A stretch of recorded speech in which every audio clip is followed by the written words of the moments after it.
Part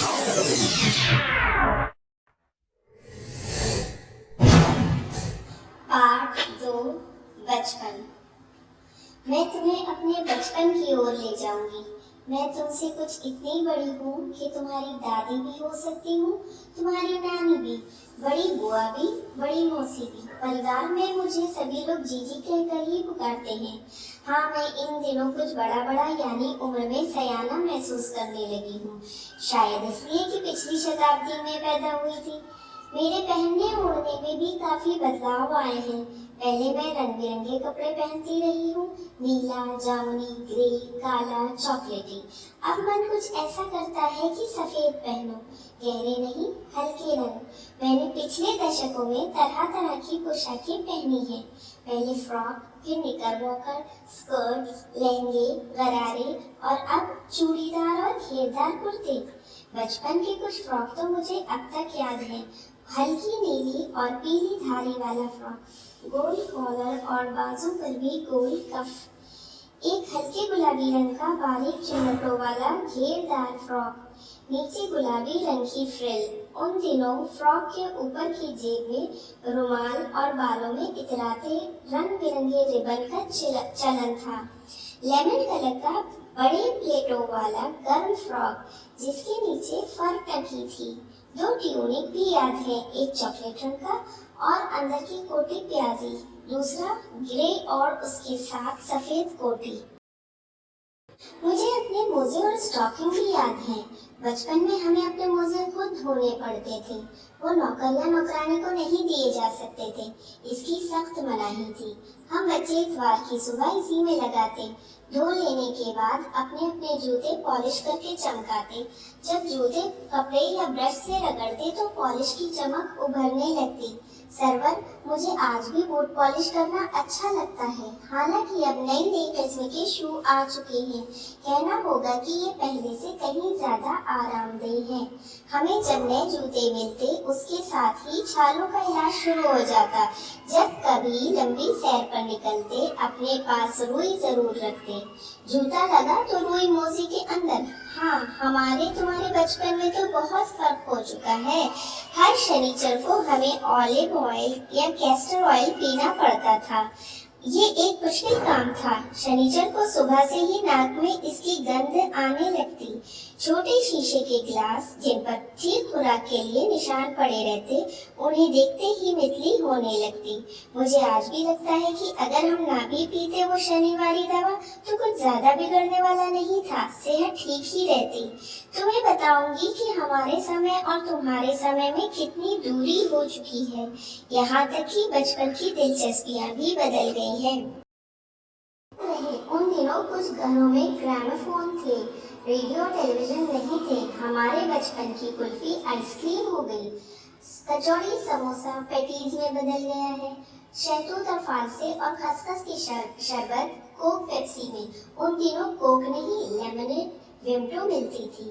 Shimla और नई दिल्ली में बड़े हुए बच्चों को वेंगर्स और डेविको रेस्टोरेंट की चॉकलेट और पेस्ट्री मजा देने वाली होती। हम भाई बहनों की ड्यूटी लगती शिमला मॉल से ब्राउन ब्रेड लाने की। हमारा घर मॉल से ज्यादा दूर नहीं था। एक छोटी सी चढ़ाई और गिरजा मैदान पहुंच जाते। वहां से उतराई उतरते और मॉल पर कन्फेक्शनरी काउंटर पर तरह तरह की पेस्ट्री और चॉकलेट की खुशबू मन भावनी। हमें हफ्ते में एक बार चॉकलेट खरीदने की छूट थी। सबसे ज्यादा मेरे पास ही चॉकलेट टॉफी का स्टॉक रहता। मैं चॉकलेट लेकर खड़े खड़े कभी ना खाती, घर लौटकर साइड बोर्ड पर रख देती और रात के खाने के बाद बिस्तर में लेटकर मजा ले लेके खाती। शिमला के काफल भी बहुत याद आते हैं। खट्टे मीठे, कुछ एकदम लाल, कुछ गुलाबी, रस भरी कसमल सोच कर ही मुंह में पानी भर आए। चेस्टनट एक और गजब की चीज, आग पर भुने जाते और फिर छिलके उतारकर मुंह में। चना जोर गरम और अनारदाने का चूर्ण। हाँ, चने जोर गरम की पुड़िया जो तब थी वो अब भी नजर आती है। पुराने कागजों से बनाई हुई इस पुड़िया में मेरा हाथ का कमाल है। नीचे से तिरछी लपेटते हुए ऊपर से इतनी चौड़ी कि चने आसानी से हथेली पर पहुंच जाए। एक वक्त था जब फिल्म का गाना चना जोर गरम बाबू में लाया मजेदार चना जोर गरम उन दिनों स्कूल के हर बच्चे को आता था। कुछ बच्चे पुड़िया पर तेज मसाला बुरकवाते, पूरा गिरजा मैदान घूमने तक ये पुड़िया चलती। एक एक चना पापड़ी मुंह में डालने और कदम उठाने में एक खास ही लय रफ्तार थी। छुटपन में हमने शिमला रिज पर बहुत मजे किए हैं, घोड़ों की सवारी की है। शिमला के हर बच्चे को कभी न कभी ये मौका मिल ही जाता था। उन्हें क्यों घोड़ों को कुछ कमतर समझते, उन पर हंसते थे। ननिहाल के घोड़े खूब हृष्ट पुष्ट और खूबसूरत। उनकी बात फिर कभी।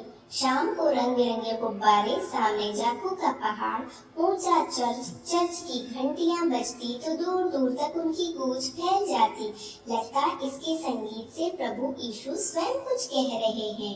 सामने आकाश पर सूर्यास्त हो रहा है, गुलाबी सुनहरी धारियां नीले आसमान पर फैल रही हैं। दूर दूर फैले पहाड़ों के मुखड़े गहराने लगे और देखते देखते बत्तियां टिमटिमाने लगी। रिज पर की रौनक और मॉल की दुकानों की चमक के भी क्या कहने। स्कैंडल पॉइंट की भीड़ से उभरता कोलाहल। सर्वर स्कैंडल पॉइंट के ठीक सामने उन दिनों एक दुकान हुआ करती थी, जिसके शोरूम में शिमला कालका ट्रेन का मॉडल बना हुआ था। इसकी पटरियां, उस पर खड़ी छोटे छोटे डिब्बों वाली ट्रेन, एक और लाल टीन का छत वाला स्टेशन और सामने सिग्नल देता खंबा, थोड़ी थोड़ी दूर पर बनी सुरंगें। पिछली सदी में तेज रफ्तार वाली गाड़ियां वही थी। कभी कभी हवाई जहाज भी देखने को मिलते। दिल्ली में जब भी उनकी आवाज आती, बच्चे उन्हें देखने बाहर दौड़ते। दिखता एक भारी भरकम पक्षी उड़ा जा रहा है, पंख फैलाकर। ये देखो, और वो गायब। इसकी स्पीड ही इतनी तेज लगती है। हाँ, गाड़ी के मॉडल वाली दुकान के साथ एक और ऐसी दुकान थी जो मुझे कभी नहीं भूलती। वह दुकान थी जहाँ मेरा पहला चश्मा बना था।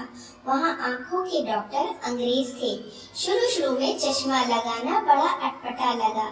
छोटे बड़े मेरे चेहरे की ओर देखते और कहते, आंखों में कुछ तकलीफ है? इस उम्र में ऐनक? दूध पिया करो। मैं डॉक्टर साहब का कहा दोहरा देती। कुछ देर पहनूंगी तो ऐनक उतर जाएगी। वैसे डॉक्टर साहब ने मेरे पूरा आश्वासन दिया था, लेकिन चश्मा तो अब तक नहीं उतरा। नंबर बस कम ही होता रहा। मैं अपने आप इसकी जिम्मेवार हूँ। जब आप दिन की रोशनी को छोड़कर रात में टेबल लैंप के सामने काम करेंगी तो इसके अलावा और क्या होगा। हाँ, जब पहली बार मैंने चश्मा लगाया तो मेरे एक चचेरे भाई ने मुझे छेड़ा। देखो देखो कैसी लग रही है। आंख पर चश्मा लगाया ताकि सूझे दूर की, ये नहीं लड़की को मालूम सूरत बनी लंगूर की। मैं खींची कि मुझ पर ये क्यों दोहराया जा रहा है, पर शेर बुरा ना लगा। जब वो चाय पीकर चले गए तो मैं अपने कमरे में जाकर आईने के सामने खड़ी हो गई। कई बार अपने को देखा, ऐनक उतारी, फिर पहनी, फिर उतारी, देखती रही। सूरत बनी लंगूर की? नहीं। हाँ। मैंने अपने छोटे भाई का टोपा उठाकर सिर पर रखा। कुछ अजीब लगा, अच्छा भी और मजाकिया भी। तब की बात थी। अब तो चेहरे के साथ घुल मिल गया है चश्मा। जब कभी उतरा हुआ होता है तो चेहरा खाली खाली लगने लगता है। याद आ गया वो टोपा, काली फ्रेम का चश्मा और लंगूर की सूरत। हाँ, इन दिनों शिमला में मैं सिर पर टोपी लगाना पसंद करती हूँ। मैंने कई रंगों की जमा कर ली है, कहाँ दुपट्टों का ओढ़ना और कहाँ सहज सुगीते वाली हिमाचली टोपियाँ। लेखिका कृष्णा सोबती। इस पृष्ठ पर पाठ से संबंधित प्रश्नों के उत्तर दिए जा रहे हैं। इसके अतिरिक्त अगर आप कोई और प्रश्न पूछना चाहते हैं तो कमेंट सेक्शन में लिखकर पूछ सकते हैं। धन्यवाद।